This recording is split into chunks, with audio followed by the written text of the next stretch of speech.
Hello बच्चों, आज हम अपनी छठी कक्षा में नैतिक शिक्षा का 18वां अध्याय का आगे क्वेश्चन करेंगे।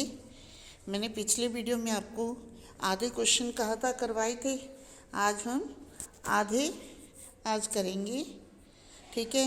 18 लेसन है सिद्धांत बोध प्रश्नावली, जिसमें आपको सिद्धांतों के बारे में बताया गया है। तो नैतिक शिक्षा का आज 18वां अध्याय करेंगे। इसका 12 तक क्वेश्चन मैंने पिछले वीडियो में भेजे थे।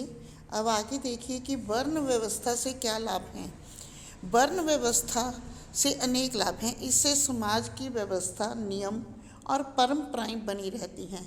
कार्य विभाजन या श्रम विभाजन के सिद्धांत की रक्षा होती है। कार्य करने की स्वतंत्रता बनी रहती है। संघर्ष और कलह का अवसर नहीं मिल पाता। सबको अपनी योग्यता के अनुसार अवसर मिलता है। आगे कि आश्रम किसे कहते हैं। जीवन काल की व्यवस्था के लिए आयु का वह समय आश्रम कहलाता है, जिसमें योग्यता और क्षमता के अनुसार मनुष्य अपने जीवन के कर्तव्यों को का सुविधा के अनुसार पालन करता है। आगे कि आश्रम कितने हैं। आश्रम 4 हैं। ब्रह्मचर्य आश्रम, गृहस्थ आश्रम, वानप्रस्थ आश्रम और संन्यास आश्रम। प्रश्न है 16वां कि ब्रह्मचर्य आश्रम किसे कहते हैं। कि तप और संयम के साथ विद्या का अध्ययन करना एवं वेद आदि अच्छे ग्रंथों का स्वाध्याय करना ब्रह्मचर्य है। और उसके बाद है कि गृहस्थ आश्रम किसे कहते हैं।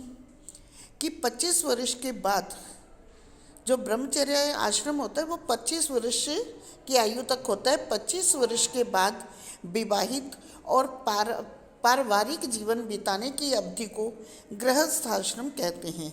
इसमें संतान उत्पन्न करना, उनको योग्य बनाना, धन और ज्ञान प्राप्त करना तथा धर्मयुक्त जीवन बिताना आवश्यक होता है।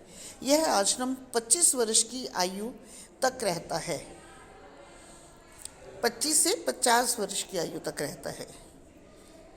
25 वर्ष से शुरू होता है। वानप्रस्थ आश्रम किसे कहते हैं। कि गृहस्थ से निवृत्त होकर वन में या घर से बाहर कहीं भी आश्रम आदि में रहते हुए स्वाध्याय करना, धार्मिक क्रियाओं का संपादन करना तथा समाज की सेवा करते रहना वानप्रस्थ आश्रम कहलाता है। धन से वैराग्य एवं परलोक की सिद्धि की साधना एवं आश्रम में की जाती है। त्यागपूर्ण जीवन बिताना इस आश्रम में प्रमुख होता है। यह 75 साल की आयु तक होता है। उसके बाद है संन्यास आश्रम। संन्यास आश्रम कहते हैं कि परिवार की सीमा को छोड़कर केवल मानव रूप में जीवन को समाज के अर्पण कर देना संन्यास है। यह आश्रम सामान्यतः 75 वर्ष की आयु से ग्रहण किया जाता है। विशेष वैराग्य की स्थिति में इसे सीधे ब्रह्मचर्य से अथवा गृहस्थ से भी अपनाया जा सकता है। सन्यासी को अग्निवेश में रहना पड़ता है। शिखा यानी कि चोटी और सूत्र यज्ञोपवीत का परित्याग कर देना होता है। यहाँ तक कि उसे अपना नाम भी बदल देना होता है। और 20वां क्वेश्चन है कि वर्ण और आश्रम व्यवस्था का मुख्य उद्देश्य क्या है। वर्ण का संबंध सामाजिक व्यवस्था और सामाजिक उन्नति से है और आश्रम का संबंध निजी जीवन और व्यक्तिगत उन्नति से है। व्यक्ति और समाज एक दूसरे पर निर्भर हैं। दोनों प्रकार की उन्नति से ही सुख और शांति संभव है।